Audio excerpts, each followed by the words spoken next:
Hey everybody, how's everybody doing today? Welcome to my photography chat live stream where we talk about photography, cameras, gear, accessories, and anything photography related in terms of creativity and the craft itself. I always like the audience to drive the conversation, so anything you guys want to talk about, or if you have any questions, you can leave them in the chat section over here. And first, let me thank everyone for being here today. I really appreciate it. It's always great to come together as a community and, share our enthusiasm for this wonderful thing we call photography. And also, I am running my live streams ad-free this month. So your support through memberships or donations, coffees, or using any of my affiliate links, all that stuff is down below in the description of this live stream. It's greatly appreciated. And hopefully I can continue to do this. I think a lot of you, the feedback has been very good. And I've seen a slight uptick in some of the affiliate link things and donations. So that is greatly appreciated. And if that continues, why not just run ad free, right, for everyone? Uh, but we'll see. We'll see. I'm gonna tally up everything at the end of the month and see what makes the most sense. But anyhow, couple of things, I guess, this week. The uh, there was a big. Let me rephrase that. Sony announced their RX100 or RX1 Mark III, their little compact digital camera. I guess there's been like a 9 or 10 year wait for the next version.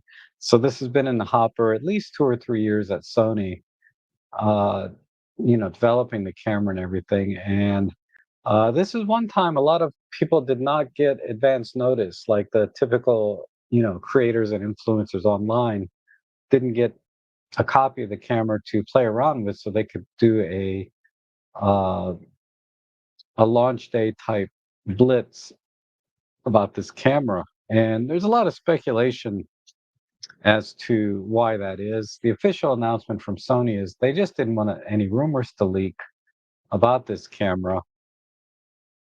And that's legitimate, I suppose. And then the other theory is that, and this is what it kind of bothers me that a bunch of crybabies online. Nobody got the camera ahead of time because Sony didn't want people to tell everyone how bad this camera is, and it's just a bunch of whining, if you ask me. Uh, I don't care if they camera company releases ahead of time or not, right? They release a camera, and if people buy it, they buy it. If they don't, they don't. All this speculation about not releasing it before pre-launch and what consumers really want from a camera uh, doesn't really matter. In the scheme of things, the speculation about what people want, because we've seen great cameras released that failed, and vice versa, crappy cameras that release and are doing great, like the Fuji. I don't want to call it crappy, but it's not a real camera to me. The Fujifilm X half, I mean, it fits a certain niche. Fuji's the only one that could get away with making a camera like that, in my opinion. Uh, but I don't want that camera, no matter how popular it is, right? And then very unpopular cameras I really like, too, at the same time. Um, I'm in the Micro Four Thirds system, by far and away the least popular format in the digital photography world. But it is at the top of my list when it comes to camera choices. And I will take, uh, an old Micro Four Thirds camera off a brand new, APS-C or full frame camera almost every time.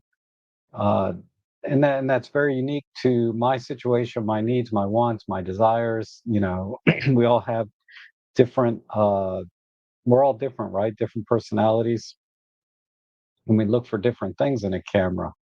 So, the Sony RX1 Mark III. Someone had asked me earlier what my thoughts and opinions were on this camera, and I think it's a great little camera. It's a little pricey, but if it's what you want, you're going to pay for it. A camera's only worth what people are willing to pay for it, right? And if it sells well enough that Sony can break even or turn a profit, all the better for Sony. But for the consumer, I think it's great to have choices. And I think a lot of influencers, creators, or a lot of people online are really underestimating the amount of engineering and work that goes into miniaturizing a camera. Because think about it, they made the camera a little smaller, albeit they compromised the tilt screen. That certainly helped in reducing the size, but they also put a larger battery inside, and so they had to miniaturize even a little bit more than they did in the previous model. And that's no small feat of engineering to be able to manage the miniaturization of the components from, say, something like an A7CR, which everyone's saying just get that instead. It's cheaper, right? And more flexible, more features, all of that. But maybe people don't care about interchangeable lenses. They're happy with a 35 f2, and maybe they don't care about the tilty screen, et cetera, et cetera, et cetera. All the things that were pointed out as limitations of this camera. And that kind of camera, the RX1 Mark III, the Fuji GF100, their medium format point and shoot, the Fuji X half, these cameras are not trying to, tick every box, right? These cameras are for a specific customer, a specific niche uh, that they're creating this camera for, and I think that's partially why the X and this is a Japanese market uh, survey of sales, right? But that's why the Fuji X half I think is number one or at least in the top five of camera sales. An $800 toy, in my opinion, but I guess Fuji nailed it for what at least the Japanese market wants. And and there's been a slew of other cameras like Panasonic and Canon have released compact, point and shoot cameras. I don't think they're doing nearly as well if they're even in the top 10 in that survey. Uh, so yeah, if I had 5 grand, I'd think about it. There's money. Makes the LOM3 look really cheap now, right? At 2,000. And LM3 is holding its used price market prices here in the US anyway. It's like $50 less than a brand new one to get a used one. I don't know why that is, because you can get new ones readily available. Uh, so to entice me to want to buy a used one, I'm going to need a bigger discount of $50.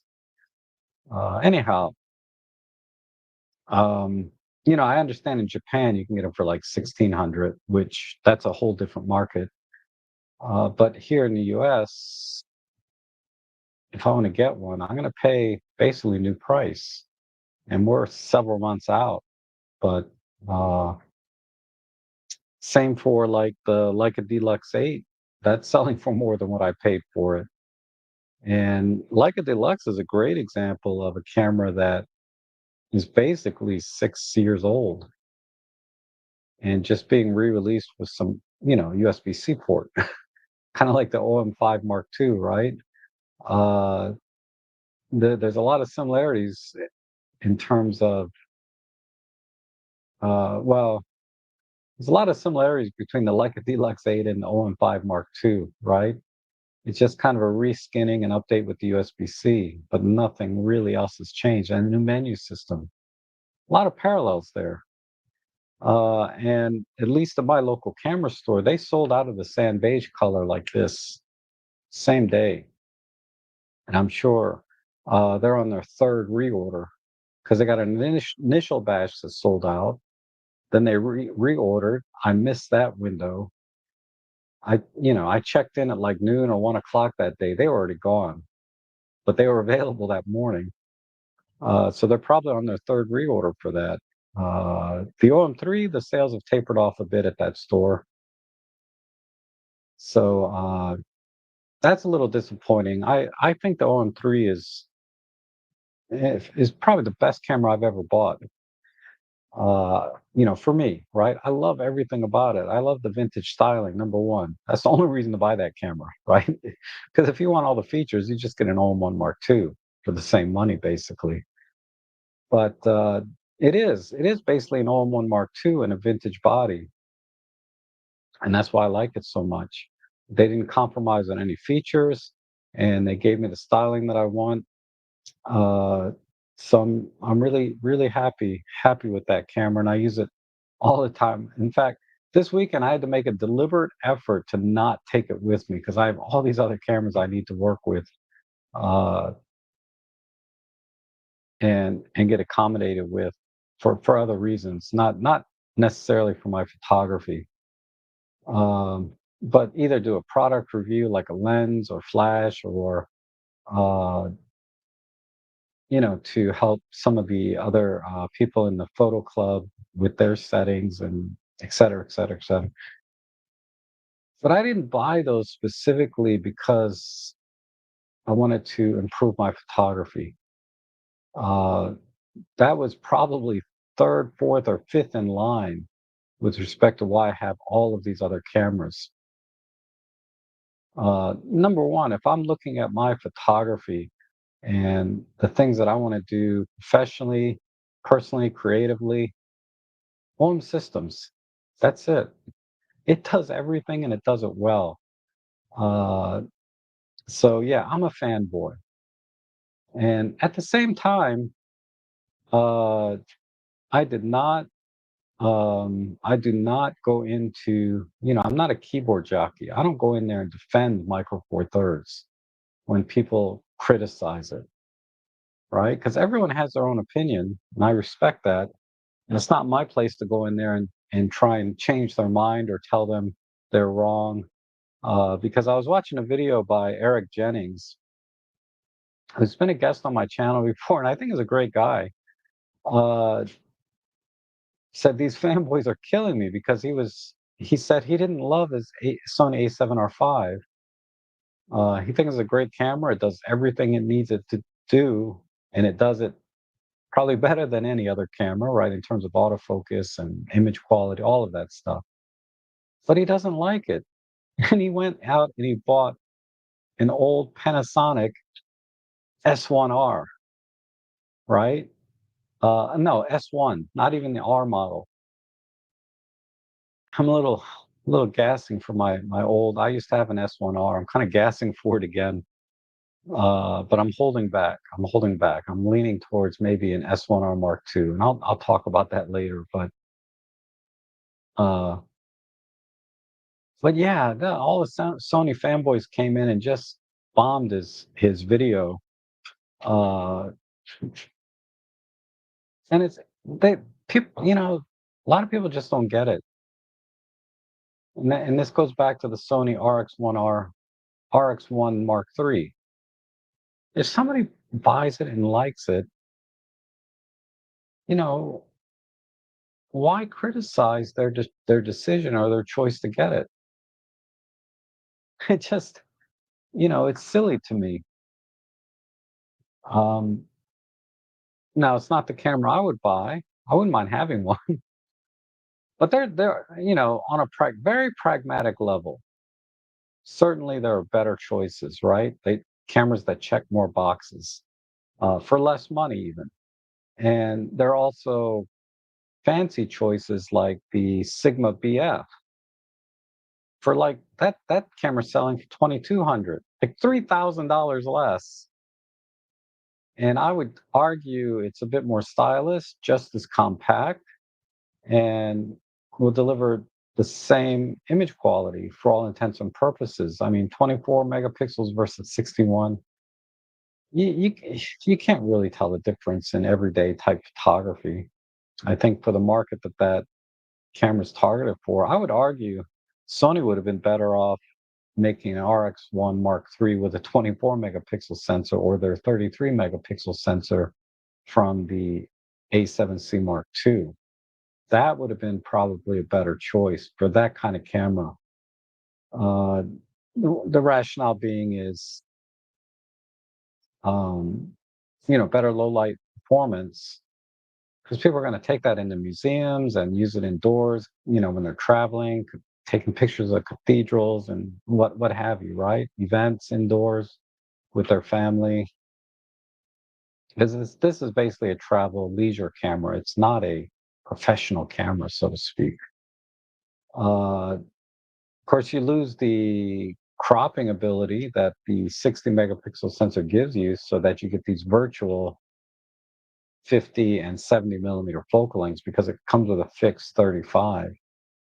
Uh, and that's almost a deal breaker for me. Pretty much a deal breaker, having a fixed focal length. And that's why I like the LX100 Mark II and the Leica Deluxe 8 so much better than, say, these fixed lens cameras like the X100, the RX1s, the Ricoh GRs, all of these fixed focal length cameras. It's just a major deal breaker for me. And let me open up my chat window. I just kind of wanted to kind of get that little tiny mini rant off my chest about all these whining influencers online and speculation as to what people want and and the reason Sony didn't release it before. What difference does it make in the end? What difference does it make to your photography? Zero, right? It makes no difference. All that matters is if you want the camera and the price is within your budget, just get it, right? Because this checking boxes on a sheet just doesn't matter when it comes to buying gear. Uh, in terms of features, IBIS, articulating screen, interchangeable lens, all these things. These are all decisions people make, and the RX1 Mark III is not trying to target people looking for those things. Well, anyway, oh my goodness. Thank you so much, Jason. I really appreciate the super chat. That's another great way to support the ad-free streams and all the other things that I do on the channel. Because I just spend a lot of time trying to answer questions and feedback in the comment sections of the thousands of videos I have on my channel. And just give you some perspective, right?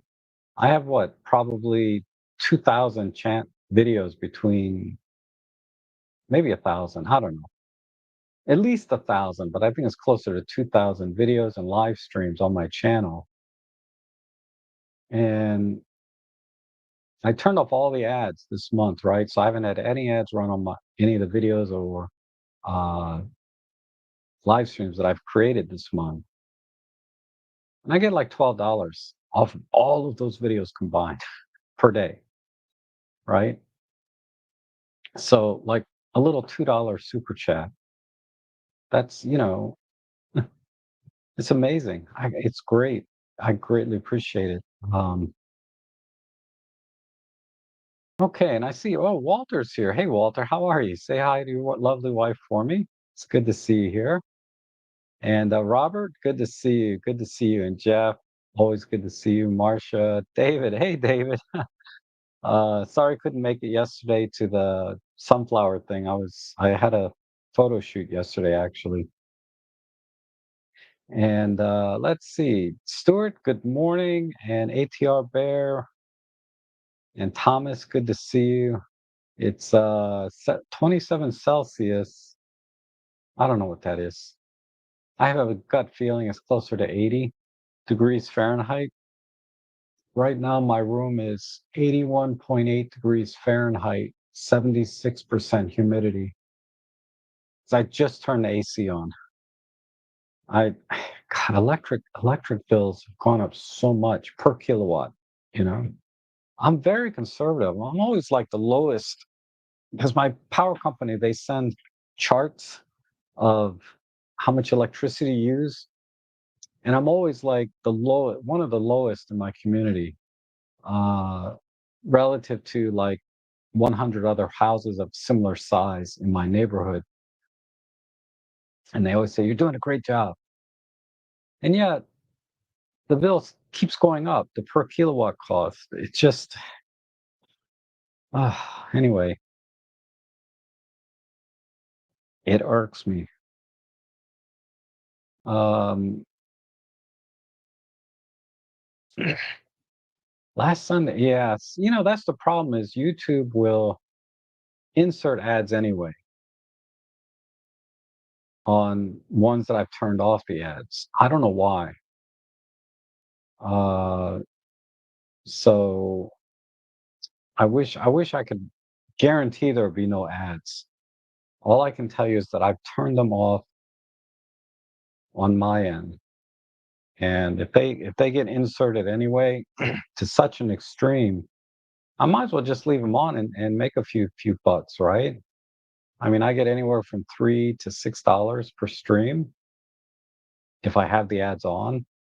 So that's all I need to get back in uh, super chats and coffees and all of that, or affiliate links to kind of keep these ad free the best I can. Uh, so, and David says Sony is trying to compete with Leica. That's a pipe dream. Nobody competes with Leica. Leica is their own little bubble, right? And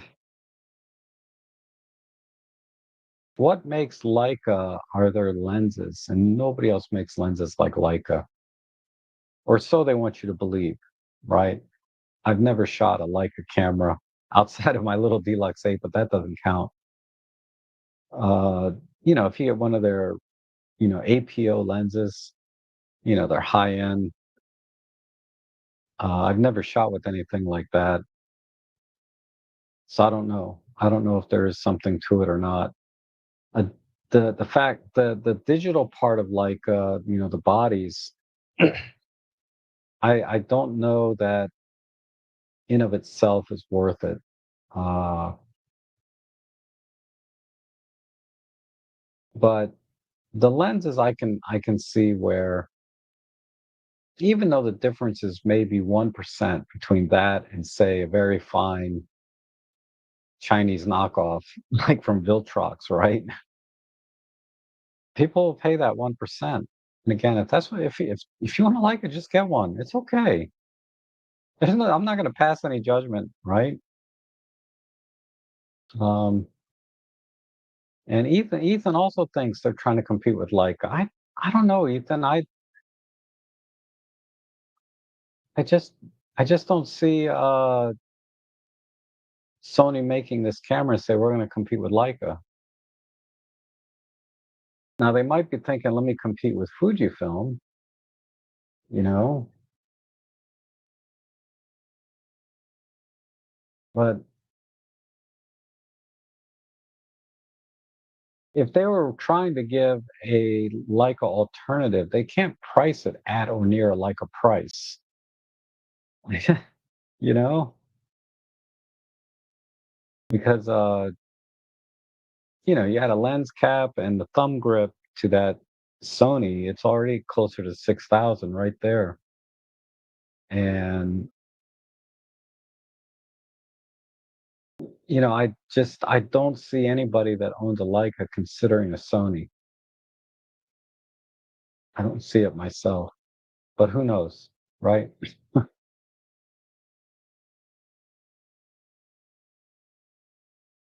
And Sarah says, well, the OM3 did compromise on shutter life and viewfinder features. It's why I didn't get it, and I'm kind of stuck on where to upgrade my OM5. Uh, it, yeah, OM1 Mark II. Obviously, you've thought about that. I don't know why you would be stuck there. I mean, it depends on the kind of photography. I would say if you don't do any birding or wildlife, there's no need to get an OM1 Mark II. The OM5 is fabulous. I mean, the OM5 will do birding and wildlife, but not high speed type stuff. Like if you're trying to capture a swallow uh, with an OM5, yeah, that's pretty futile. Or at least with an OM1, OM3, you have a chance. Uh, Shutter life is 100,000. Oh, that's interesting. I didn't know that. But I use probably electronic shutter most of the time, and I don't think I've hit 100,000 clicks on any camera. Even if I combine all the cameras, even though I have easily over 100,000 images, right, over the last 10 years, I don't know if I've hit 100,000 clicks because most of those are silent shutter. And I'm talking about combined cameras, not like one. And it does if you flash a lot. Uh, I would argue uh, the OM3 and the OM1, you can shoot flash at 1/100th of a second in silent shutter, which is what I do most of the time. If you do need 1/250th, right, then yeah, you can start to eat into your shutter easily when you use flash. But because the OM3, the OM1, OM1 Mark II, you can use flash. I'm not sure about the OM5 and OM5 Mark II. It's at least 1/50th of a second, but it might be 1/100th of a second on those cameras as well. I don't know for sure. But for things like focus bracketing and stacking with flash, it goes into electronic shutter mode automatically, I believe. If it doesn't, you can set it to that, right? So that takes a lot of wear and tear off the shutter. Because I know my Sony camera, mechanical shutter only with flash. I believe my Canon also, and my Fuji. I think they all force you mechanical shutter with focus bracketing. As far as I know, I have not figured out a way to get electronic shutter to work with focus bracketing on any of those other cameras. Uh, on any other camera I own, only my OM system cameras. But if you're in a studio, right, you're probably not going to buy an OM3. You're going to buy an OM1 if you're going to go Micro Four Thirds or G9 Mark II or whatever, right? Uh, you'd probably buy a workhorse camera. The OM3 is just a travel camera, travel leisure camera, although it does have all the professional features. Davis says the OM1 Mark II is worth every penny. I would agree. Um, so hi SP. Hey, how are you, XMeta? Good to see you. So XMeta, thank you for your recommendation on, where is it? The Sigma 8 to 16. I got it for 200 bucks. Let's see, for my Pentax. I got it in my bag all ready to go. I've only shot like my living room with it. 8 to 16 rectilinear for APS-C. I don't know what this lens costs new, but 200 bucks for a lens like this, it's amazing. I can't wait to take it out. And then also, you recommended this K3 Mark III. Awesome camera. Autofocus is nowhere near up to par. It's a little better on the K3. It's nowhere up, not even close to any of my mirrorless cameras, really. But I'm starting to get a feel for it, like using 3 center points in the focus thing on the K3. The K3 Mark III is a little better. I can kind of move around and get the right. Uh, but I'll take several shots of the same thing just to make sure I know I got one in focus.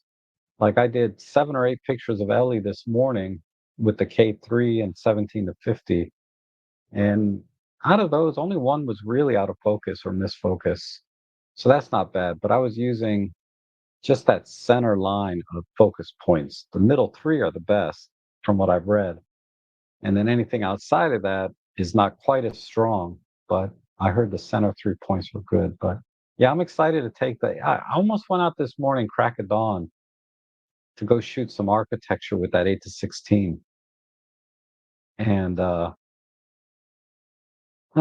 anyway, after I took Ellie out for a little bit, I got a few pictures of her, and I was like, "That's enough." But I might go later this afternoon.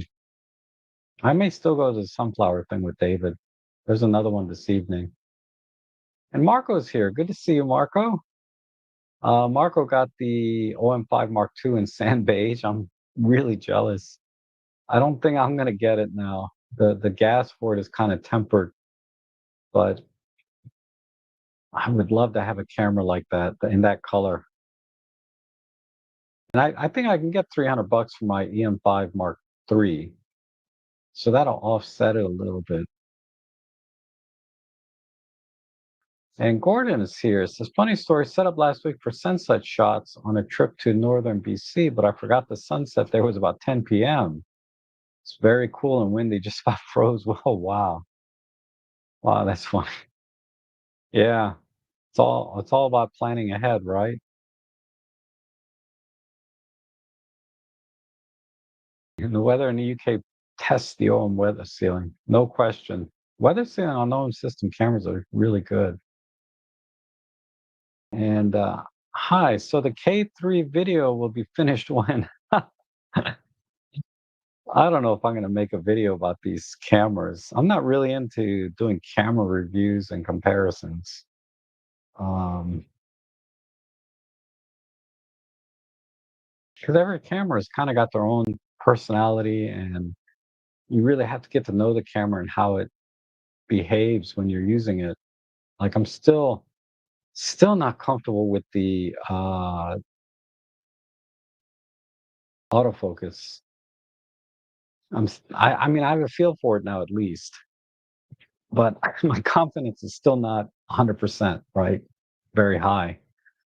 Like OM3 and even the M5 Mark III, my confidence is pretty high that when it acquires focus, I got focus. But with the K3s, the Mark III and the Mark One, it's my confidence is like, please be in focus when I get home.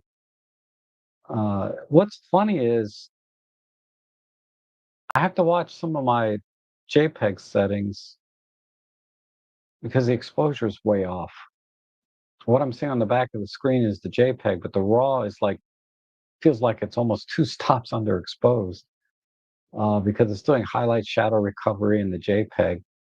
I've turned those settings off, so I'm going to try go out and shoot again RAW plus JPEG and see if now the JPEG matches a little closer to the RAW. It works out for Ellie because Ellie has that very white patch. Here's some from this morning. I was trying the monochrome bold setting,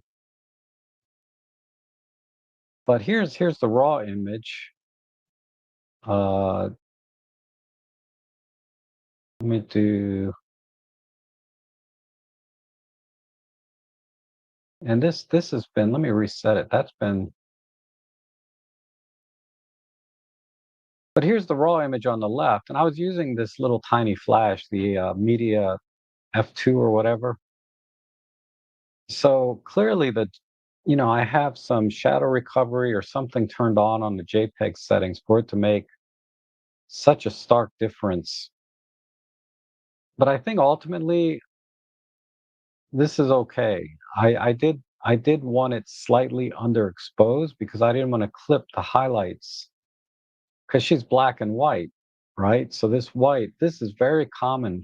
This area right in here gets clipped all the time if I'm not paying attention when I take pictures of her. So I usually dial in a negative one exposure comp, but in this case, I was just shooting full manual because I was using flash. Um, So that's that. But if you look at this sequence of photos of her, most of these are in focus.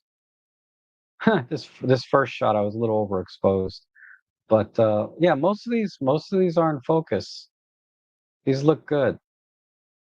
This is where the flash did not fire, but yeah, that's really sharp, nicely in focus.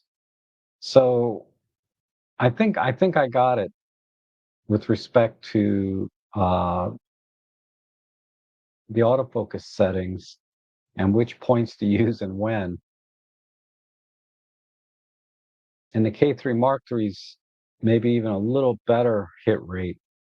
You would expect it to be, but overall, there's not that much difference in the autofocus between the two.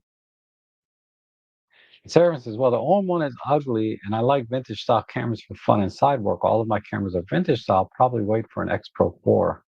Yeah, I don't care for the X Pro 4 styling, but it's definitely vintage, and that would probably click all the buttons for you, right? Vintage styling, full rich feature set, then that dual EVF, electronic versus optical. That'll give you almost a real uh, vintage experience as well, having an optical EVF. So that'll be cool to see if that comes out. Yeah, the X Pro series never appealed to me. I like the XE series better because it's more compact. But I tried an X Pro a couple of times. A friend of mine had one for a little while, and yeah, it just didn't do anything for me. I mean, I'm not talking about the image quality and all of that, the feature sets. All of those are fine, but the camera itself, the styling just did not hit me. And Sarah says, the OM5, you can use flash up to 150th. Okay, thank you. I wasn't sure because I know that it was 150th for a while, then it got to 1/100th. But I do like using small flash almost all of the time to fill in even bright days. Yes. So on bright days, you can't use 1/50th of a second, clearly, either because you're going to overexpose your image, but a better reason is you don't want motion blur, right?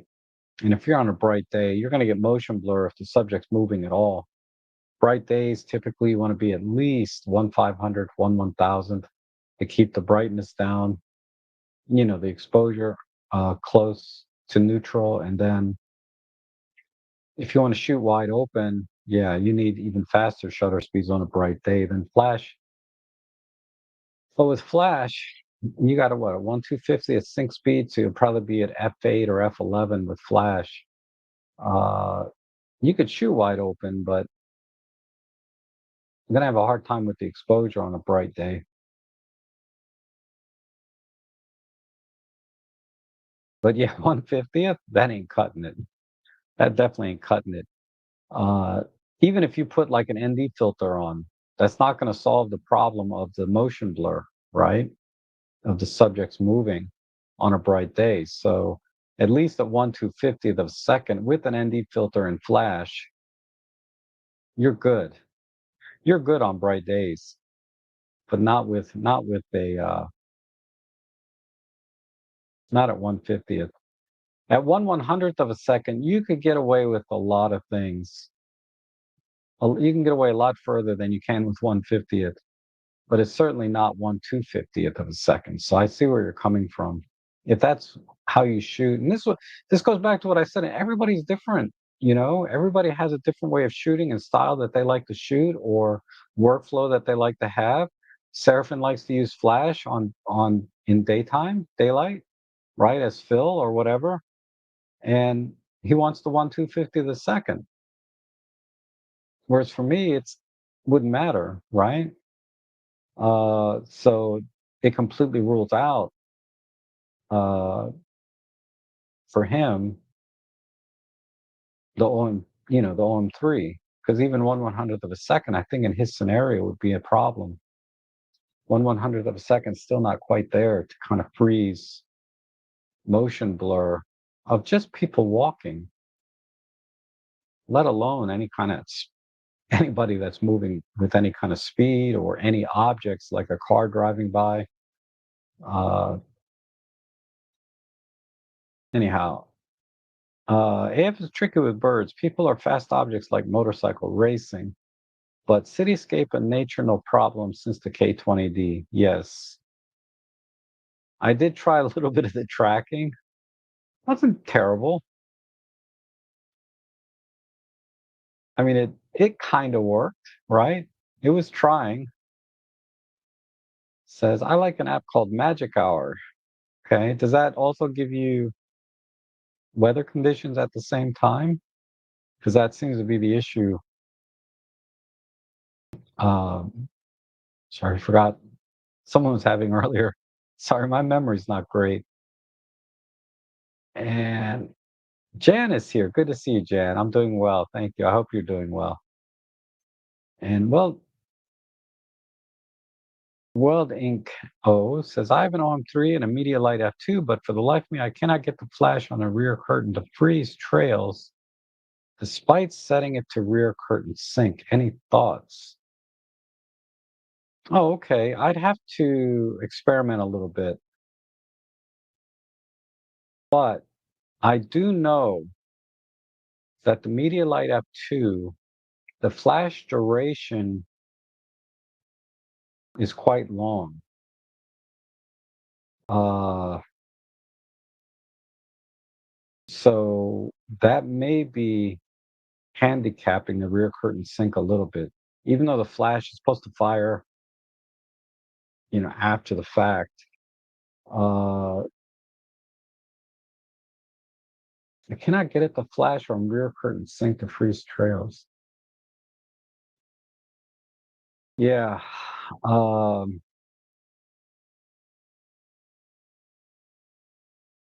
so if you can, I'm gonna try this. I gotta write it down, otherwise I'll forget.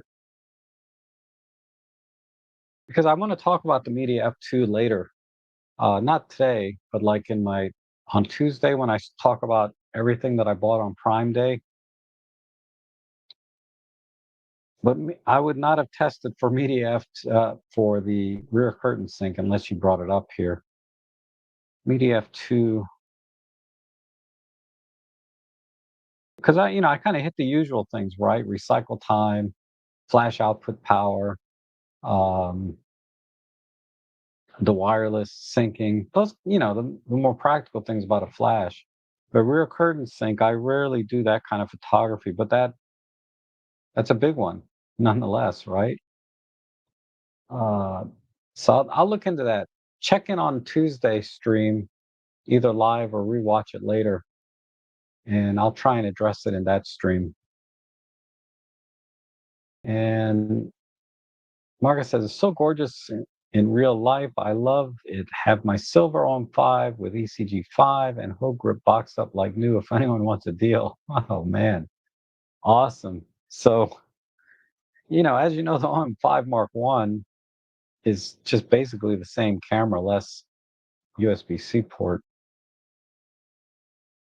Okay, and menu system, but other than that, and speaking of gas, considering a small telephoto for my own 5, the 75-300 or the Pan 100 and 300 used, and tempting as weather sealed. Any thoughts? Okay, so I did see an image this week on my photo editing stream. Somebody sent in one using the 100 to 300 tack sharp. I almost feel like I mean, I don't have a side by side, but I can't imagine a lens being any sharper than the image that was sent in by Paul, come to think of it. I might still have it here because I do a photo editing stream on Fridays.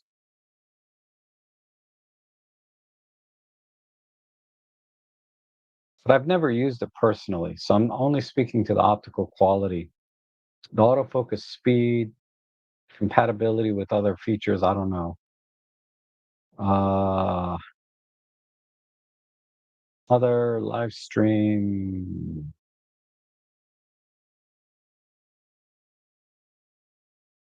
So it was in this pile here. I think, yeah,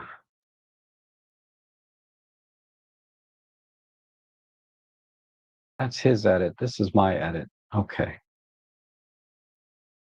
So if you, let's see what the EXIF is here. This is a 240 millimeters f 7.1,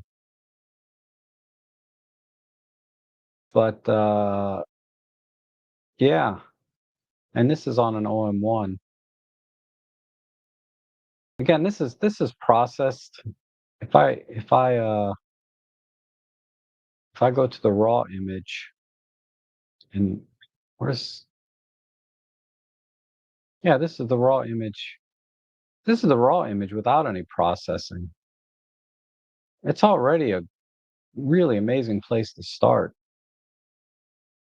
And then this is with processing. It looks a little over sharpened here, but that's because we're not cropping in that tight.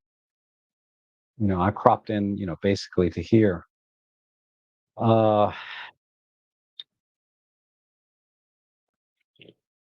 I think this is a 75. No, that's the Olympus.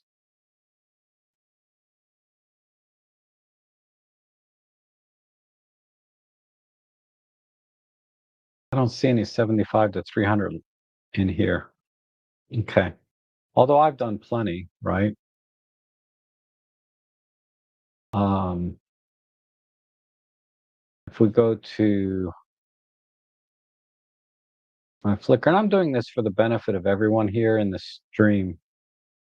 If we go to my albums, 75 to 300 should be somewhere right in here. I'm still trying to organize my Flickr. There's the 150, 150, 75 to 300. So here's my 75 to 300 album. This bird was pretty far away. This is a pretty tight crop, but uh, this lens also, these are the processed images. So, but this lens is also very, very good. So my general advice is if you have an Olympus camera, get the Olympus lens. If you need the weather sealing, though, I don't think the 100 to 300 is going to hold you back in any meaningful way. I can't imagine any issues. It still should do 25 frames per second. The only problem arises when using the 75 to 300 on a Panasonic body, because Panasonics, the ones that use DFD autofocus, those are those require a Panasonic lens to use the DFD algorithm. Uh, so it's a little bit of a handicap to use third-party lenses on a Panasonic body, but using Panasonic lenses on Olympus for the non-pro stuff, you're fine. The pro version glass of Olympus allows you to do in-camera stacking and give you faster frames per second. So there's some perks to using pro glass on Olympus bodies. But when we're talking about the regular stuff, the 100 to 300, 75 to 300, the 12 to 60, all these mix and match type things, there's really no issues on Olympus bodies. Other than you lose the dual sync capability. You have to pick one, lens or IBIS, right? Always pick IBIS if you're using Olympus cameras. Okay. So I would say if you want the weather sealing, get the Panasonic. Yes, it's preserving the highlights. There's tons of data in the shadows. That was changed when I started using Olympus more. Flash is good in manual. Yep. Um, I really like the highlight weighted metering on the K3 Mark III. I really like that a lot. it forces me to process everything, you know, pretty much in RAW. Uh, but to be fair, I haven't really tried using all the settings that JPEG has and using the highlight weighted metering and see what I get. But I'd rather process the raw images anyway. Adam, driving home from Florida. Nice. Nice, nice, nice. And David says, I've been using the 75 to 300 a lot recently and it works great. Yes, absolutely. I can't recommend that lens, more than I have already. Every week, it feels like every day of my life, 75 to 300. I don't care what lens you have now. That's the lens to get. Say for if you got a 100 to 300 Panasonic, you don't need the 75 to 300. But uh, if you have any other Olympus zoom, 75 to 300 is always in my bag. Sarah says, I'm on my third OM5 because I killed the shutter. Really? So did the shutter actually die on you, or did you just hit 100,000 something and then get another one? I'm curious. Because if the shutter is really dying after 100,000, that would be good to know. Uh, but if you're just buying another OM5 because the one you have is over 100,000, that's a different thing. Because if that's the case, I'd be curious to see how far you got with an OM5 after you've gone past 100,000. But if the first two that you had both died, then yeah, we have our answer. Uh, and Rob Trek, wonderful panels you've recently posted on Flickr. Where were they taken? Oh no, not at Eleanor Lawrence. They were taken at Meadowlark Gardens. Um, I was testing a flash that I have to for Sony cameras, and I didn't want to bring because the Sony is so big and bulky. I didn't want to bring another camera in addition to the Sony. When I bring my own three, I'm happy to bring any other small camera I have, right? But I I was not anyway. Uh, Meadowlark Gardens. I guess what he's referring to are these two panos I did. Uh, hold on. So I like how this one came out. This is 6 images, six across, overlapping by 1/3. And this image is the dimensions are 31,000. So what does that work out to? 31,392 times 6236. So that's almost a 200 megapixel image right here. But if I go to, let me see, that was the photo shoot I did yesterday. Let's see.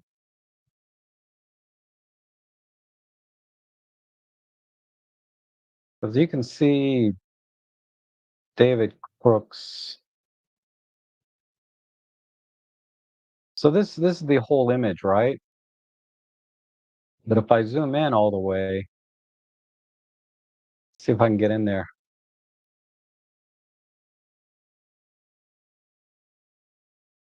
You can identify all the people. Like I know that's David right there.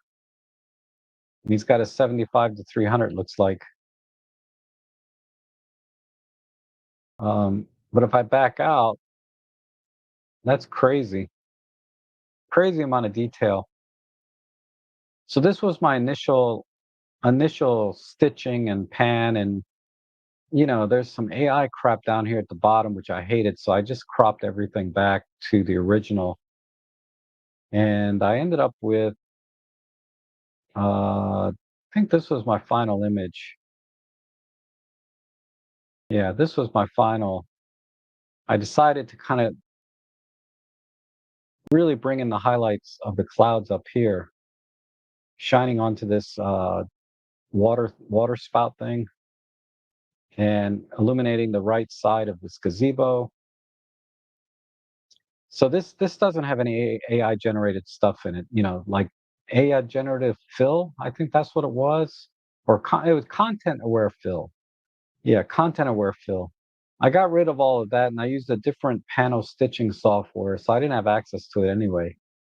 Uh, and I came up with this image, but it's just crazy. I can count the rivets on this gazebo when you come all the way in. And I was just using the A7R5 with the kit lens. Nothing fancy, right? Just a kit lens. Um, that was pretty cool. That was a cool shot.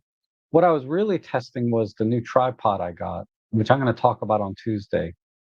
This new tripod makes panoramas a breeze. It's so good, and you get almost perfect stitching when you use this tripod because it has a separate base for leveling and then for panning and tilting. It uses a fluid head, and then I was able to adjust for the nodal point. It's perfect tripod for doing panos. So I'm going to be doing a lot more panos.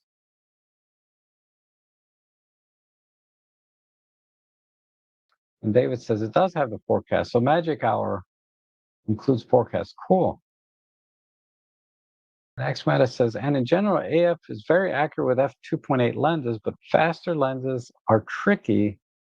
The DA50 to 135-2.8 is spot on mostly, but the 51.4 and the Sigma 35 are a bit random. Even, yeah, that kind of makes sense because it's such a narrow depth of field and it's trying to focus when the.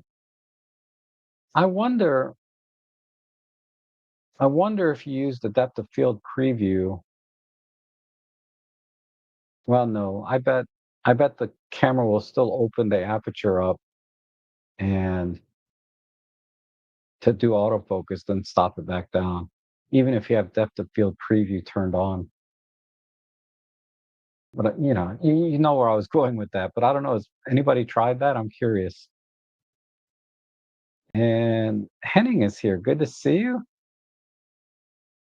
And your Sony high megapixel camera, does it produce good low light images or do shadows have a lot of noise?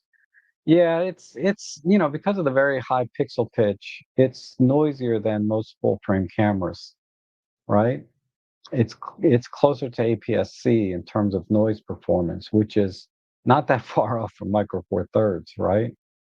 So then there's the argument because the noise is finer because it's such a high pixel count, it still ends up looking better than or very similar to other full frame cameras because of the high pixel density. Once you resize it to your delivered media, like Instagram or whatever, the noise doesn't look any more or less different than any other full frame camera. Uh, but when you look at it at a pixel level, yeah, there's more noise.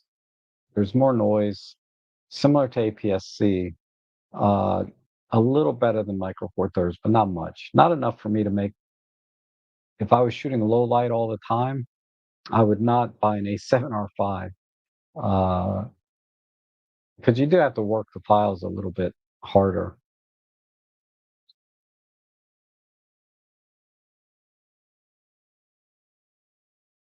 And Eric is here. Good to see you. And Seraphin says, I have the F1, which is very similar, and just tried it. Reverse sync, it works fine. Okay. Let's see. Adam Farr, is OM maximizing hardware, do you think, or are they holding back features? I don't think they're holding back. If they are, it's because they haven't perfected it yet.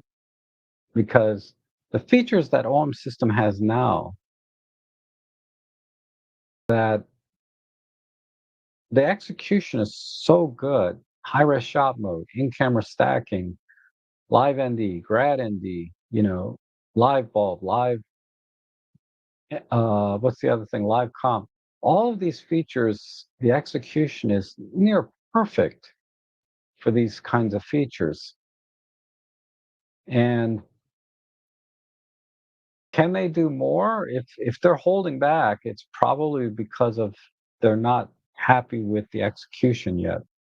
If they want to release a new feature or something in the camera, it's got to be at a level that they've done in the past. But that's just speculation. I don't know, but I can't imagine they're holding anything back, save for maybe 4K 60. It does 4K 60, but I think there's a 4K 120 that sensor's capable of faster 4K. Um, but I think they've maximized it to a point of where they're happy with the performance, the balance between performance and leading edge features and technology, right? I think they've reached that point, and we're going to have to look at the OM1 Mark III, hopefully, to make another leap. But my guess is we're stuck with the 20 megapixel BSI sensor stack for a while. It's only been out almost 3 years now, maybe three. We got a couple of more years to go with that sensor, at least.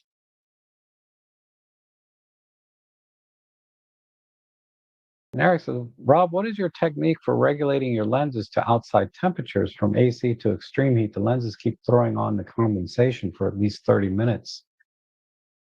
Oh, I don't have any technique, to be honest. Uh,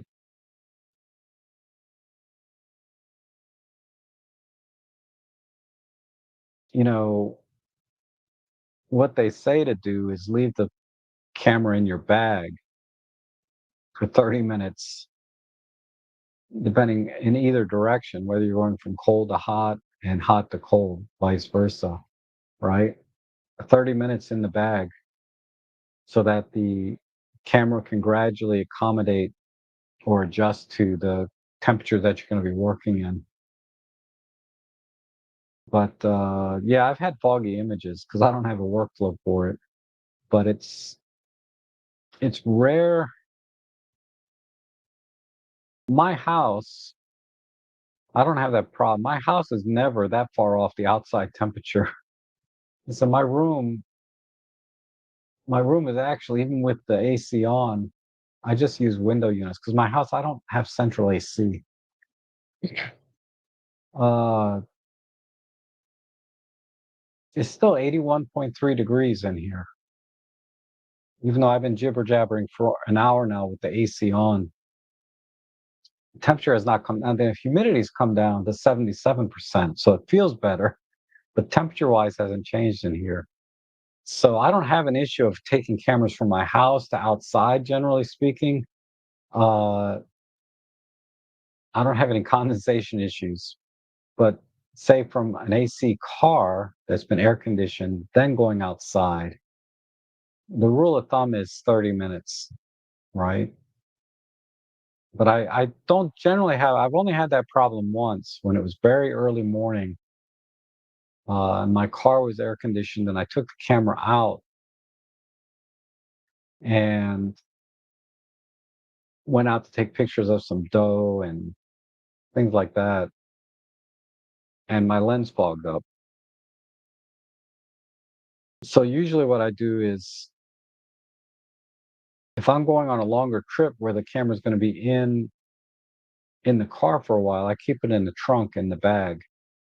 And then I don't have any problems. I've never had a problem when I took it out of the trunk and out of the bag into, because the trunk doesn't get air conditioned too well, right? So that's what I do. If that's a workflow, that's what it is.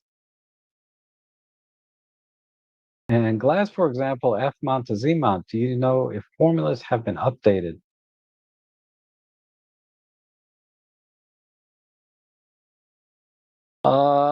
I don't know, to be honest. Certainly, the manufacturing process is probably better now than it was 10 or 20 years ago, right? Because they've been making f-mount G lenses forever. I'm not even talking about the AI, manual focus stuff for film. I'm talking about just the G lenses, not even the D lenses. The D lenses with screw drives.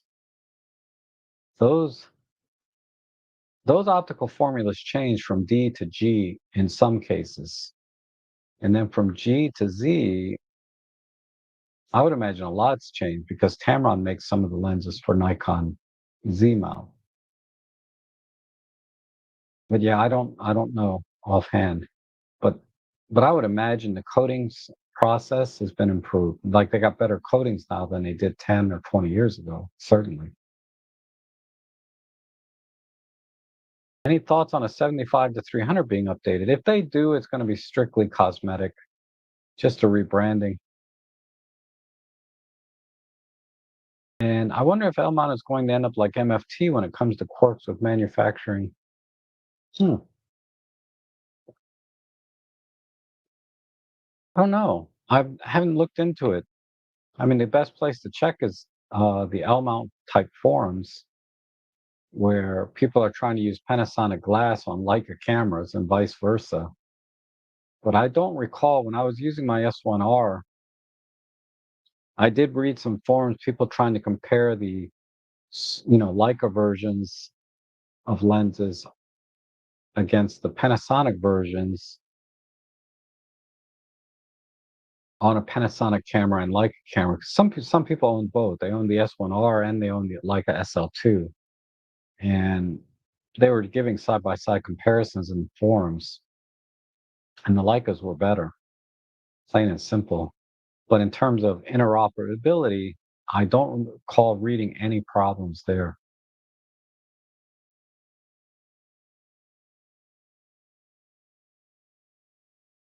Oops. And Roger says, would love to see a zoom in between 75 to 300 and 100 to 400, maybe something in between the two sizes. Just tweak the 75 to 300 sharpness wise. Hmm. Something in between. So like a 350 millimeter?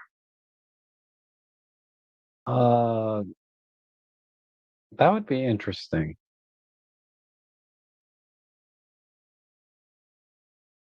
So let's say they come out with, say, a 100 to 3, they come out with a new 100 to 300 maybe, and they're able to tweak it. Because I would imagine, because it's common knowledge that the bigger the zoom range, the lower the quality of the images, right? So you take a super zoom and you compare it to a prime, clearly the prime should be better, generally speaking. Step it back a little, take a 10x zoom and compare it to a 2x zoom. The 2x zoom should be sharper. So if they could tweak the 75 to 300, and Panasonic has done this already apparently, but you take the 75 to 300 and you make it a 100 to 300, can you get a sharper image, right? If that theory holds true, because now you don't have to compensate quite as much to go as wide as 75, and you can tweak it a little. That could happen. I doubt it though. I doubt they're going to do it. Because the current 100 to 400 that they have is a good example of why I don't think they'll do it. They just don't have the resources to engineer new lenses from scratch. So they're going out to Sigma and having them do all of the engineering for them, either by taking an existing lens and re-engineering it to work with Micro Four Thirds, or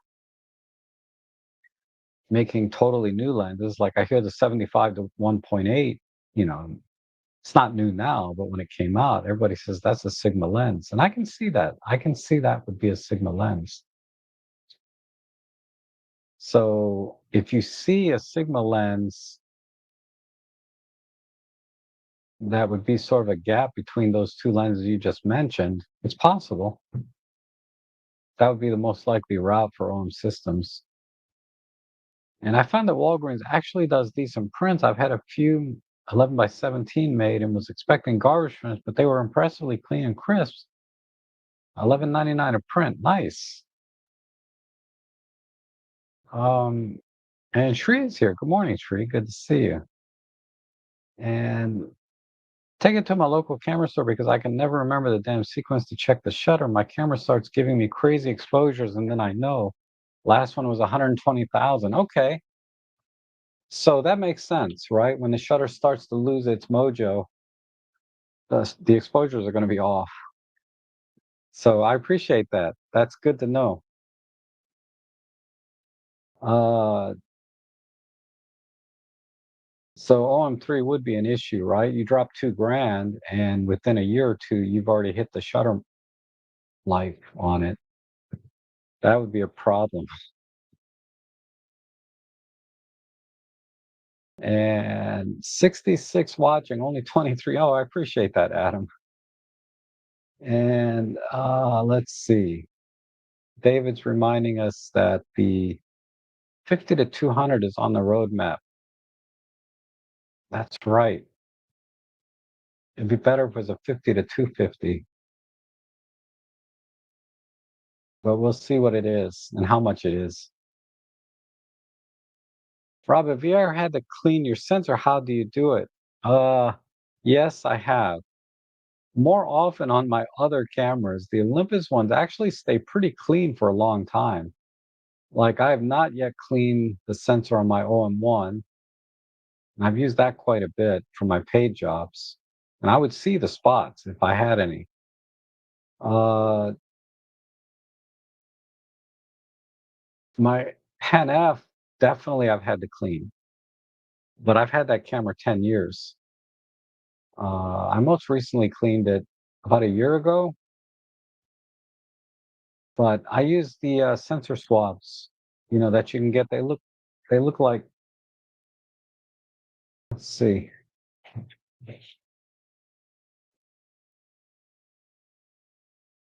I know it's in this drawer. I just haven't used it in a year.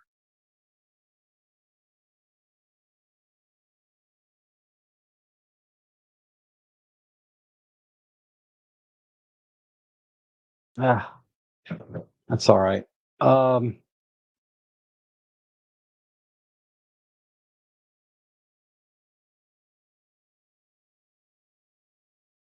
Gavin Hoey has a really good.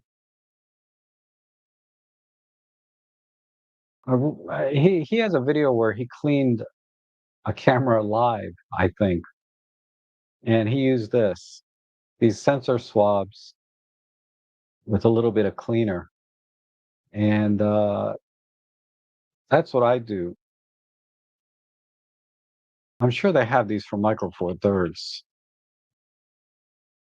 So there it is. This is what I would do, or what I have done in the past. So just buy the one that is for the sensor size that you need, and you're good to go.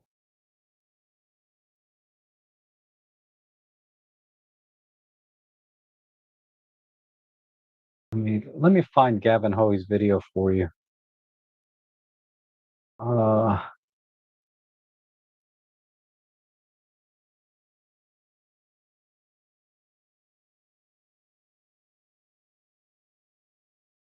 yeah, this is it.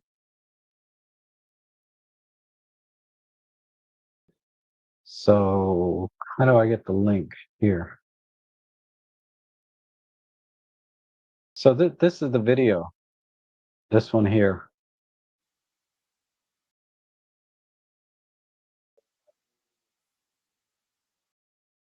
Okay. So I'll give you a link to it.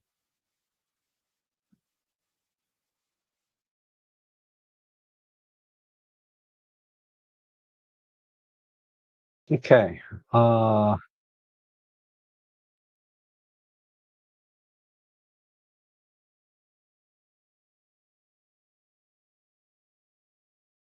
Now my chat just dropped again. Hold on.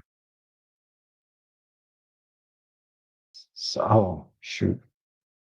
100 to 300 f4. Oh, that's a great idea. Yep. And you say you missed those garden and park videos where you compared various lenses in the past. Yeah, I know there's so much work. 81. Whoa, too hot for me. My temp is 69 degrees in your house. Crap, man. That's cold. I'd have a jacket on me if it was in my house. Outside, 69 is fine. It's a little cold, but man, still 81.3. It hasn't budged, but it feels okay. I'm not like sweating bullets or anything, right? And how often, if ever, does DxO update camera modules? Quite often, but I know for OM systems and other cameras that I've seen, it's three to 6 weeks is usually the window that I found for them to add the camera module.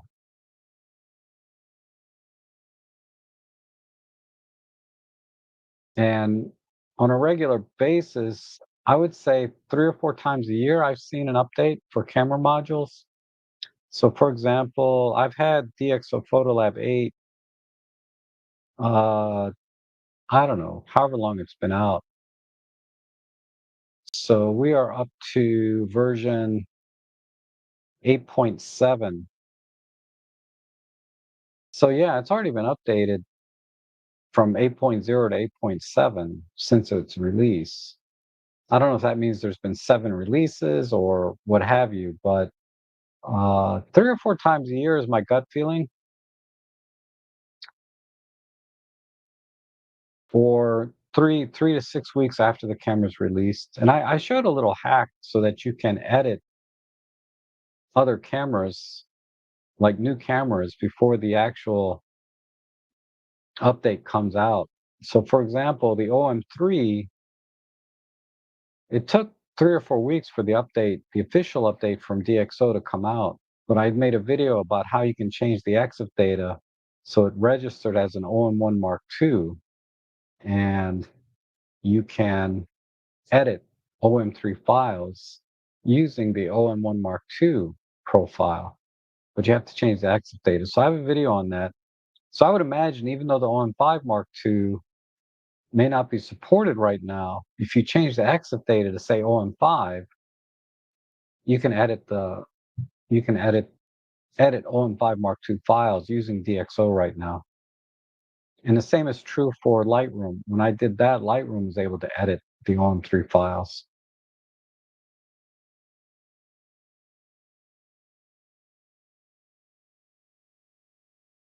And Rogers has been trying to photograph hummingbirds at my feeders. So tough to get the AF to catch them in focus, even with my OM1 and 75 to 300. Yeah, it's tough. So my advice there would be to set your focus limiter to stay within a certain range, and then have the AF scanner turned on so it keeps looking, and even make a custom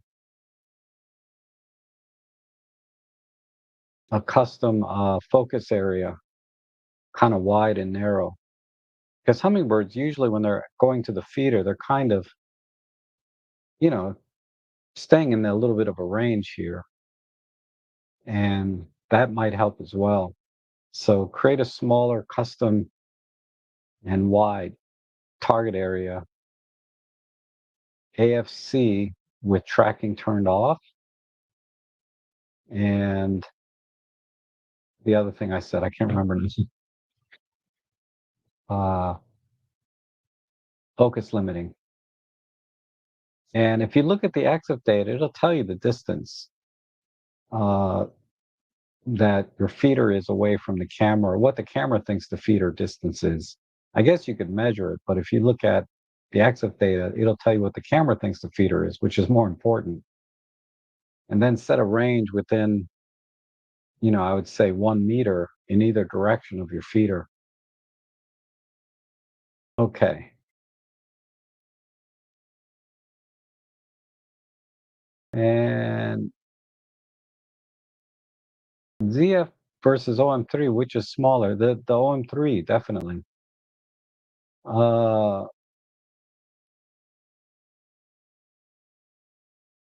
I mean, the OM3 is a little bit, because it has a grip, it's going to be a little deeper. But ultimately, when I look at a camera size, it's a little misleading when you look at the camera size things online. So let me explain what I mean. Let's see, camera size.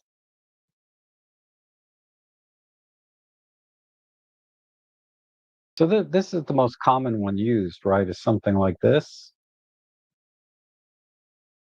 So let's try Nikon ZF.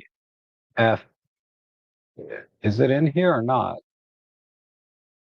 DF. I have the ZFC. There it is, ZF. Sometimes I have to click this twice, but uh OM1. Are you were asking? Were you asking about the OM1 or the OM3? I think you were asking about the OM1. OM-1. Let's just take the Mark II. So the uh yeah, it's more than a centimeter taller than Nikon, and it's about a centimeter wider. So yeah, definitely. Just in terms of height and width, the OM1 is significantly smaller. Uh, it's also 111 grams lighter, so there's a good 15% in weight reduction. And if we look at the top, this is what I was referring to. When I look at the top, okay, so now the OM1 is much deeper, 72 millimeters versus 49 millimeters, right? I don't know if you can see the very fine print here. So it looks like from the top that the OM1 is much larger, right? But I like to look at the thickness of the body. Look how thick from the back of the screen here to the front of the camera where the lens mount is. This area here is very thick compared to the OM1. The OM1 lens mount is about here to here. Do they have a side? Let's do sides. So if you look at this area right here, the back of the screen to where the lens mount is, this area here is pretty thin compared to the ZF.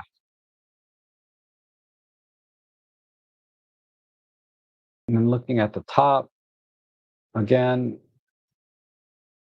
I mean, it almost looks like the OM1 is just as thick as the ZF, but it's not. It's actually just a hair thinner with the middle of the body.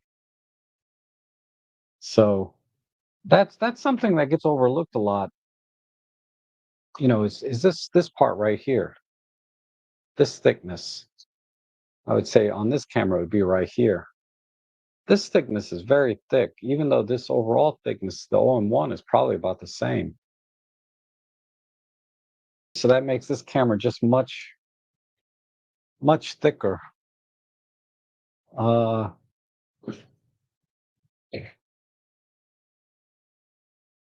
let's see.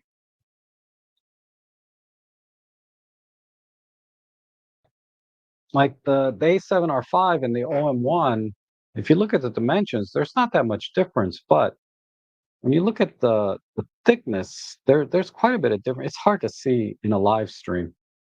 But this part here, oh, I know how I can do it.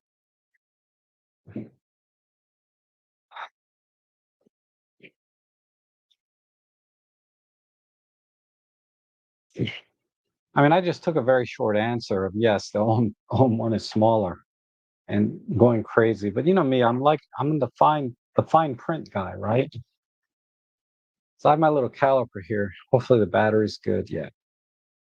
Oops, let me recalibrate. Yep, we're good. So you take the thickness here. This puppy is 46.5 millimeters. Look at look at that. That's pretty thick. It doesn't look like it when you look at it like this, but man, that's pretty thick, right? I do the same thing on the OM1. I can already see a pretty good gap. This one is 39 and a half. We'll just say 40. So what did I say the other one was? I forgot the number already. Anyway, this is quite a bit thinner right in here, the body, even though the overall length is pretty thick. Like it's probably very similar to my,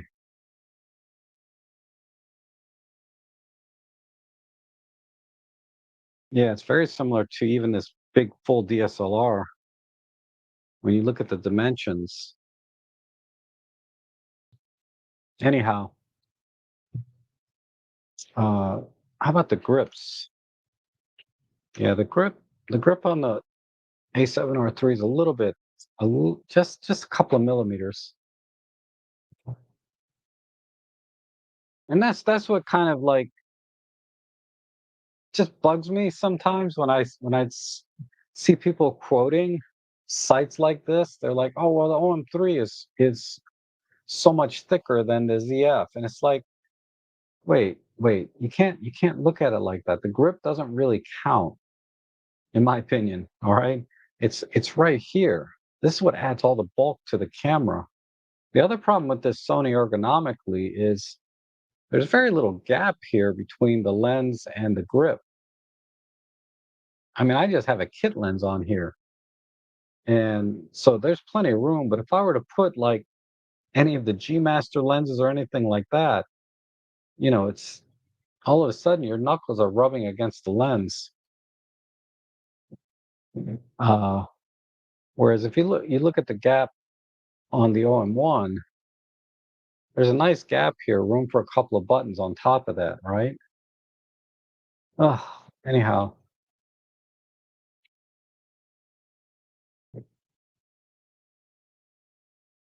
I'm not trying to put any shade on the A7R5. It's a great camera, but okay.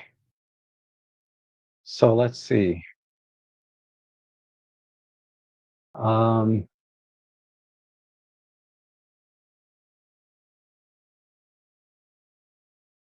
Eric says, I had a mini victory with the Sony RX1 R3 is still rated far worse than my Leica Q3. That's right, Sony. Stay in your lane with your 5,000. You're funny. That Q3 is nice, though. I'm a little envious. Okay. Emily is shooting wildlife with the OM3. Does the OM1 Mark I or II have more features for birds in flight / fast moving? No. The OM1 Mark II has a much deeper buffer than the OM3. So you can shoot 200 plus in camera buffer on the OM1 Mark II. The OM3 can only do about 90 shots in camera buffer.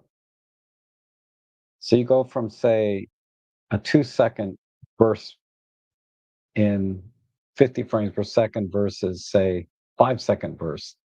And that's a pretty big deal. So if you're doing birding and wildlife, that alone should be enough to sway your decision, right? Is that buffer. If that's not enough, the grip on the OM1 Mark II is really, really nice. Now, I saw a little bit of one of Emily's videos where she says she didn't really notice the grip missing on the OM3 because she's always holding it by the lens, right? Which makes total sense. But in practice, and she was practicing, not practice, she was doing it. But what I found for me, two problems I'm having with the OM3. I can deal with it. I'm happy to take the OM3 out, even with these two compromises because of the lack of grip.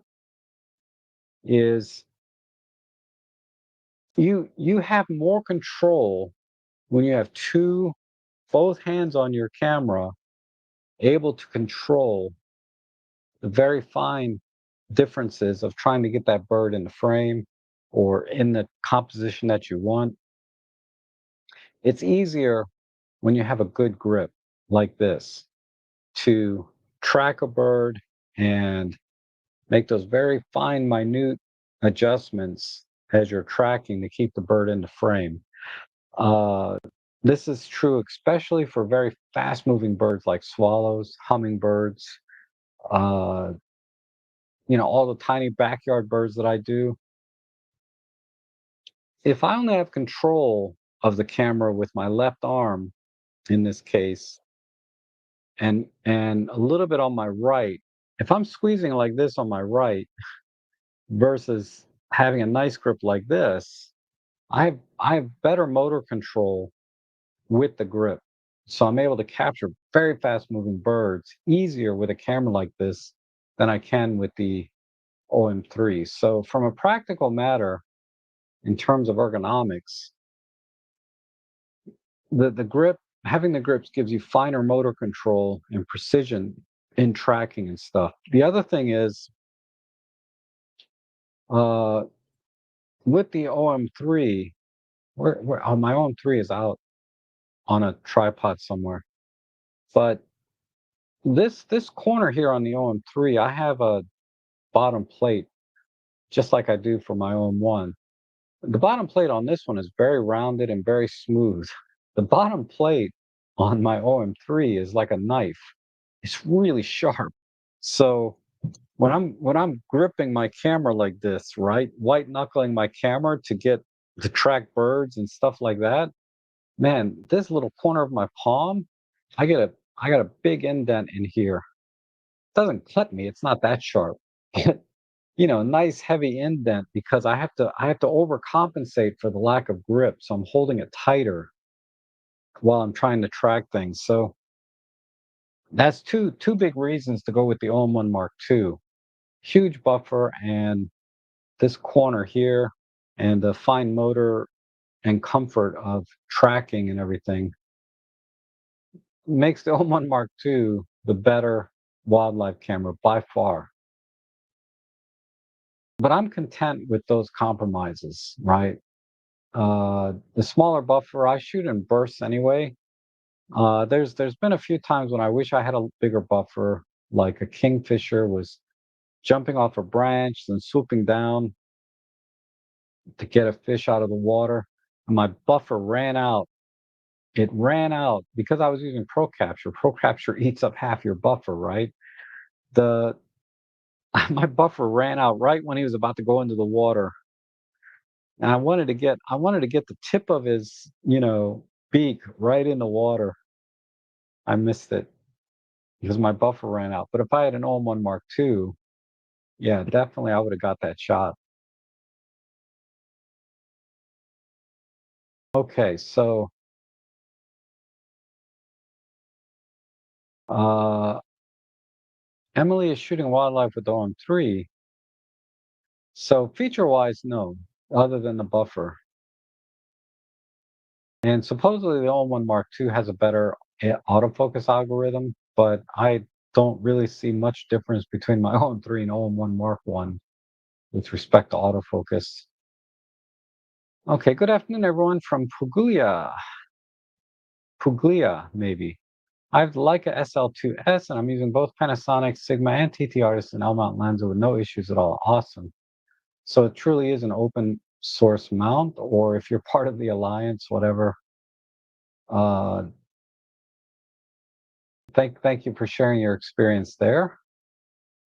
And basically, the OM3 has the same guts as the OM1 Mark II. Yes, save for the buffer. Lens mount compatibility between manufacturers. Do they share the same manufacturing engineering tolerances? No.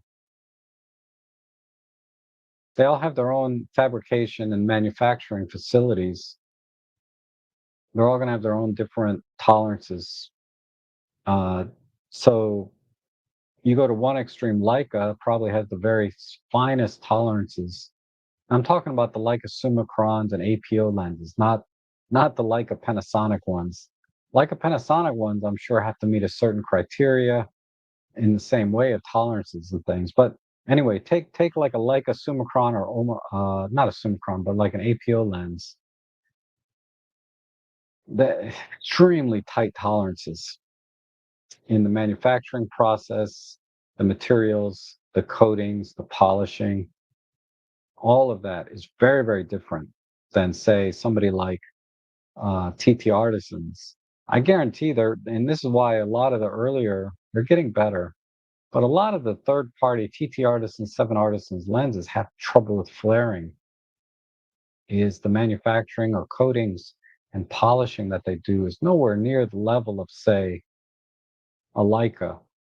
And then there's everything in between, right? Sony G Masters, uh, Olympus Pro Glass, Leica glass from Panasonic for Micro Four Thirds, and um, Nikon. They have the S series.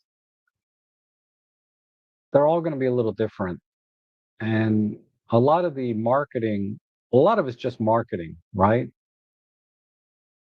Calling something pro when it's really not pro, or calling something what it's really, it implies that it's a much higher manufacturing tolerances and process or quality of lens, when it's really coming off the same assembly line as their uh, mid-range glass, right? But it's way beyond me uh, what those tolerances and engineering differences are. But I guarantee TT Artisans, I'm going on extremes here, is not spending, the kind of money they need to spend on a machine that will polish the glass in a way that Leica polishes their glass. They're probably buying off the shelf lenses when they're designing their lenses, and buying the cheapest ones they can. And that's why the coatings and everything are very inferior. And it says here, my next purchase will be the 100 RF, and probably soon. So I'll have a medium, full, and APS-C. You love those fixed lens cameras, because I know you got the Ricoh GR. Now you got the Leica Q3, and then the 100 RF is also freaking fixed lens camera. That is a huge deal breaker for me. But I'm not judging. Everybody, you buy what you want. You know what I mean? It's everyone has different likes and dislikes what they like about cameras. You might even like the RX1R. Of course, you just said it was a POS, so probably not, right? Great job, Rob. Is that cleaning kit on your deals page? It is not. Uh, but yeah, just just search for any one of those. Look at the reviews. I'll try and vet a couple of the cleaning swap things and add them to my deal page later. The one I showed you, that was just something I pulled up right away. I didn't do any vetting, like read all the reviews and then cross check that with forums, things like that, right? Because the forums, a lot of time, users will tell you things that you won't see in the reviews in the Amazon page. Rob, do you have a long tube LED RGB light, and is there a vid you made using it? I do have one, and I did make a video. I don't use it anymore, but I still have it. Uh, let's see.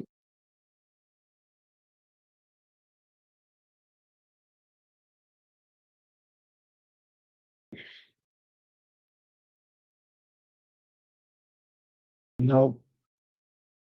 Who made that one? That was a giant Sinpier. So it's this. I'll give you the link.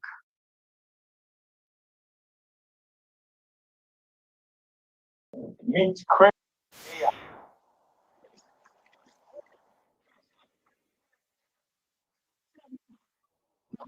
I mean, it's not. It's not exactly. It's not exactly a tube light, but it's a bar RGB. The bar RGB light, the Sinpure CF100. Uh, I would use it for like light painting and things like that, or where a bar light makes sense is when you're doing you need to focus the light and what it's I don't have a lot of uses for bar light, at least not right now. Because I don't do a lot of light painting, right? Where bar and you said tube. Tube implies that the light is 360 degrees. But most tube lights are really about 180 or less. Real tube lights would be like a lightsaber, right? Uh, but I don't have any reviews of a tube light like a lightsaber style. But that's the closest thing I have.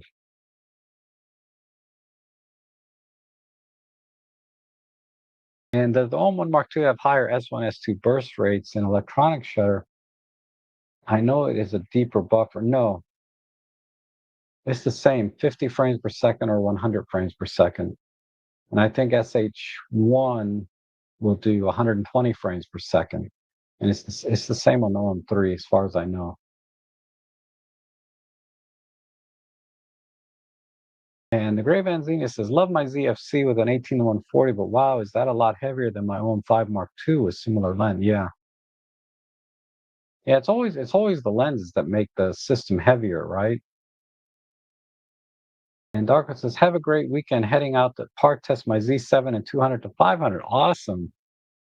Awesome. Awesome. Let me know how that goes. Okay. And Semantic Patty says, I struggle on the wide angle photos. If I have a canyon and a stream coming from the canyon, where exactly I focus to have a lot of the stream in the lower half of the photo and canyon in the upper. So you want a very deep depth of field, right? So basically, you want to focus about one third of the way into the scene. Set your aperture to f8 or higher. If it's like a full frame camera, you want to be like at f11 or higher. Typically, f11, f13 is what a lot of landscape photographers use. On full frame, on micro four thirds, f8 is about as high as I would go. And then you want to focus about one third of the way in terms of distance into the scene. So what you need to use is a depth of field calculator. Uh, and you can find apps for phone to do that on the fly. So you put in the focal length, the sensor, uh, and then the distance that you want to have, and it'll tell you the what should be in focus at what ranges. Um, so let me give you a site that you can at least look into it, and then when you start looking at apps for your phone, you can kind of base it off the website here. But I'm just going to type in depth of field calculator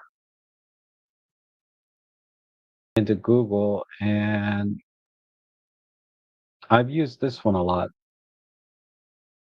DOF Master. Uh, where's your? So there's a link to the depth of field master. So this one's a little bit simplified. They have more advanced sections here. I haven't used this in a while because I just kind of eyeball it. I go one third of the way in the scene, and it did kick me in the butt yesterday because my background was a little out of focus, even on a micro four thirds. But you can put in any micro four thirds camera, say Olympus, PL3. Let's say I'm shooting with the 25 millimeter f1.8 lens. And I'm going to shoot at f8, and the stream is, say, I don't know, 10 meters away. Then you do calculate. So if the stream is 10 meters away, everything from 3.5 meters basically out to infinity should be in focus, is what it's telling you. Technically, you have 6.6 meters that will be in focus, but use this number, the depth of field. So you can see right here, 3.43, that's about 1/3 of the way. You're not looking at, I'm not showing the screen. So I put an EPL3 25f 1.8 lens at f8. The depth of the stream is 10 meters away. So I hit calculate, and it gave me the numbers over here on the right.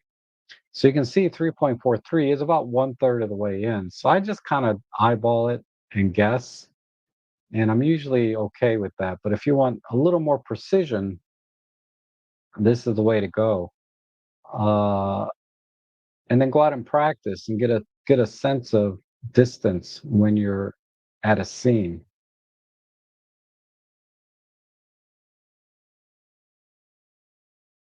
So I put the link for this site in. There's additional. Oh, they have a mobile one here. There's a table. Let's see. Hyperfocal distance. That's what it's called. It's called hyperfocal distance. I don't I don't understand this chart. I would use, if you can figure it out, great. It's not, I guess it's not that complicated, but I just use the online one. And like I said, 3.43 meters over 10-meter distance. So that's about 1/3 of the way in. The hyperfocal distance is 5.23 meters. So I believe that's saying that if you focus your camera 5.23 meters into the scene, everything from 3.43 meters to infinity will be in focus. Um, it's a good place to start, but you still have to experiment with your lens and camera to really start to get things, so you get the results that you want, so to speak. Okay, sorry about that. I meant to show that. I thought I was showing the screen while I was talking about it, but let's see. In wide angle lenses, you don't have to worry quite as much.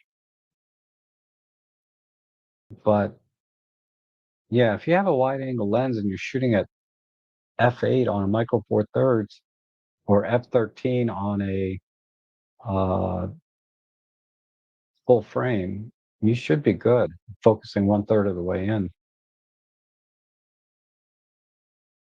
So I got the Godox Elephant Mini 1 Cadet. Not powerful, but great fun. Oh, I'm not sure about the Mini one. That is kind of small. That's probably very similar to the F2 that I got. The Elf, that's another retro style flash, right?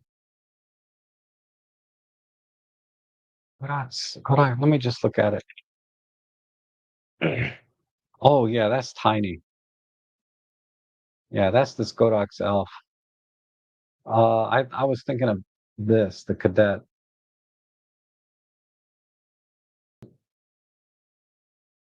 Um,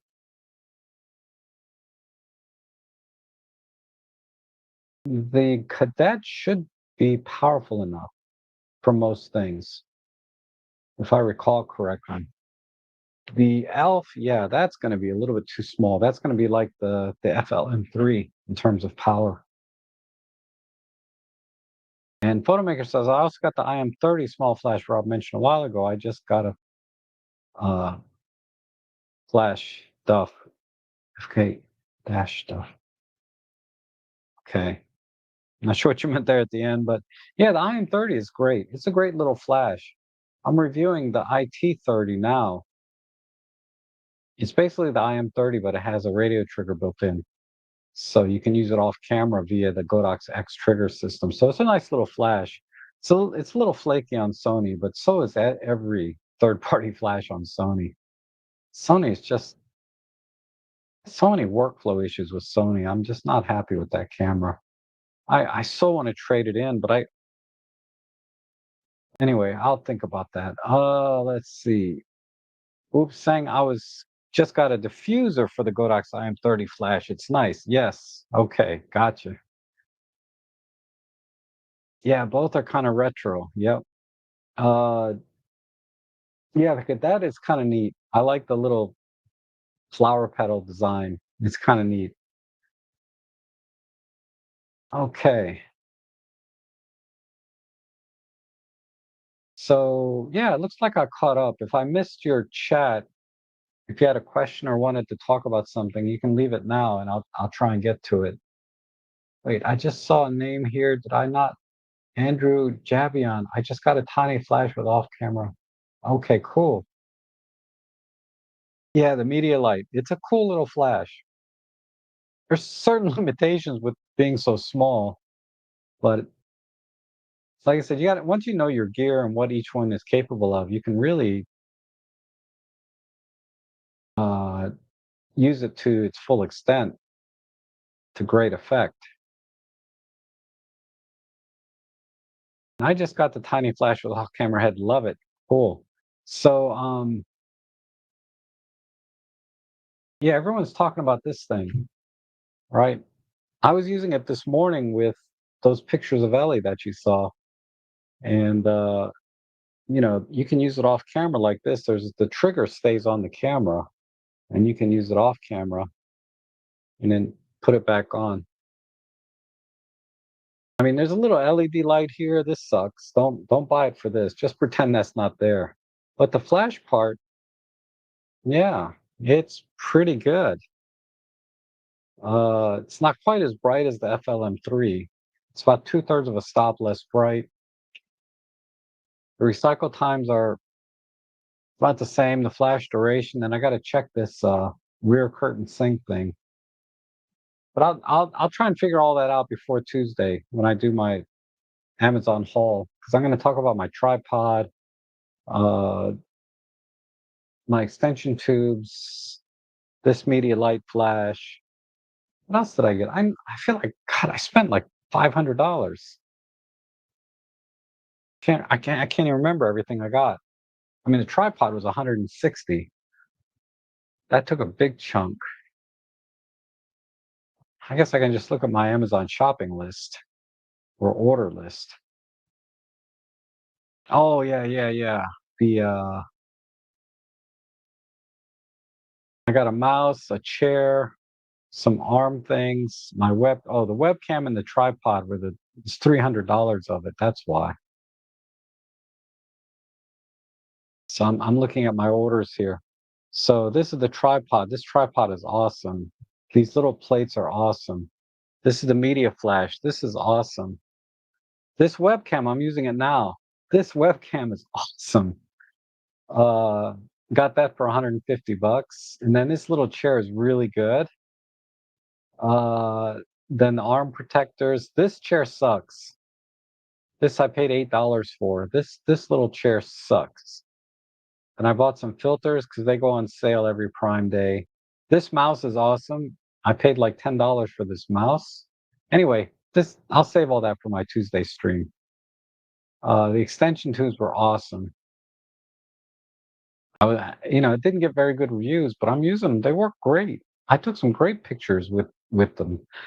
Some macro shots. I put them on my Flickr, so you can look at them now. It's for the Canon R8, and I use the Godox IM30 on my M5 III. Yep, it's a great little flash. Um, but okay, so don't see any more chat here, so I guess we can wrap it up.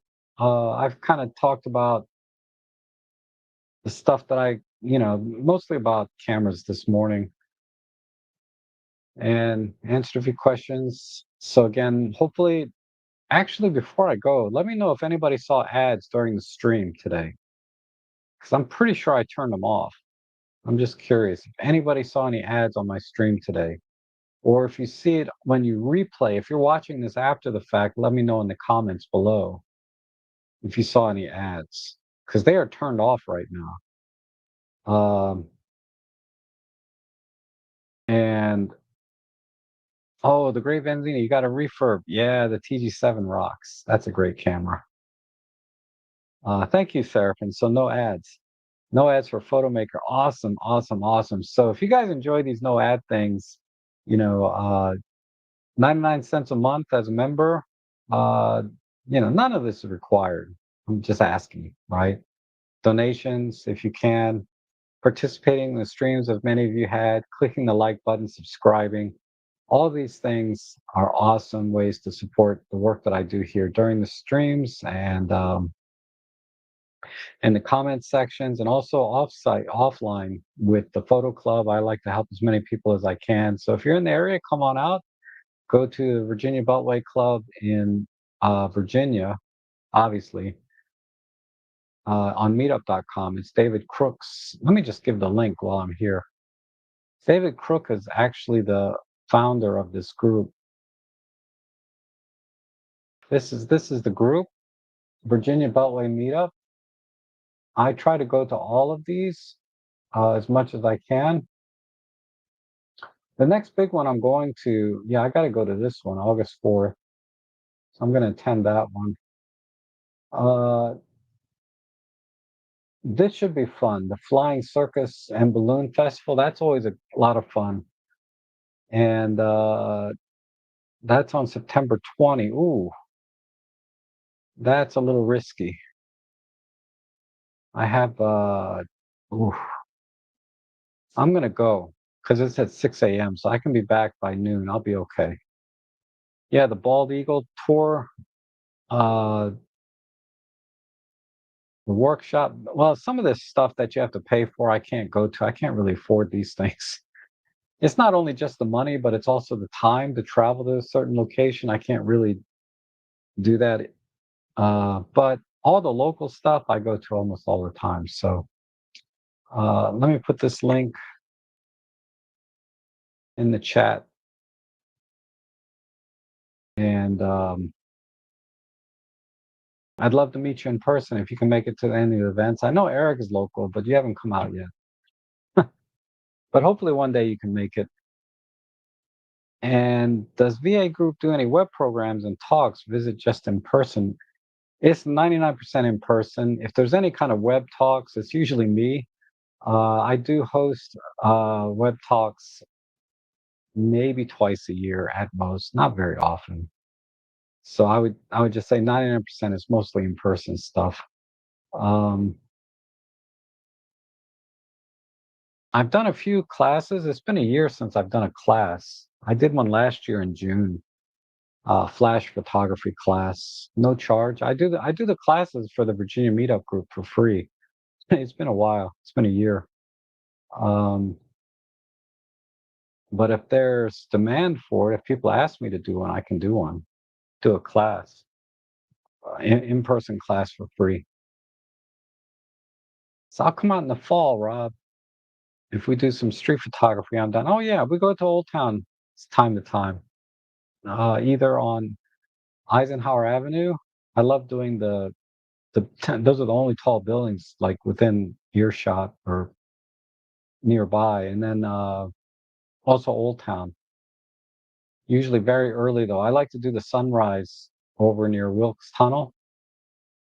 So I'll do Wilkes Tunnel, and then I'll do the sunrise over the Potomac, which is beautiful usually, right? And then we'll walk into Old Town onto King Street and stuff from there. So that's it, guys. You guys have a great rest of your day, rest of your week. I'll be back on Tuesday for my Amazon Prime Day haul. I'm going to talk about all the stuff I bought and also share some new deals. So I do have my Amazon link down below, and other things, B&H link. So if you want to support the channel by buying your own gear, I'll get a commission on those. And and then Friday, my photo editing, and then again photo chat. So thanks everyone for joining me today. It's great seeing you, and I hope to see you again soon.